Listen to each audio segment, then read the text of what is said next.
High Sonara, এ দেখো এখন প্রায় 10টা বাজে। হ্যাঁ, 10টা ছুঁই ছুঁই।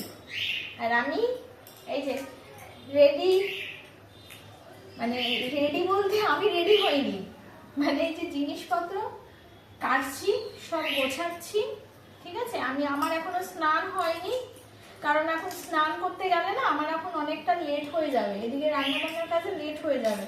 আমি আগে রান্নাবান্নাটা সেরে নিই। অনেক কটা সবজি না ফ্রিজে জমে আছে, তো সেগুলো না করে ফেললে না নষ্ট হয়ে যাবে, কারণ সামনেই বছর পড়ছে, তারপর থাকবো না, তো এই জিনিসপত্রগুলো নষ্ট হবে। সেই কারণের জন্য আজকে ভাবছি যে এই দুদিনে আজকে কালকে না সব এই সবজি যা আছে শেষ করে ফেলবো।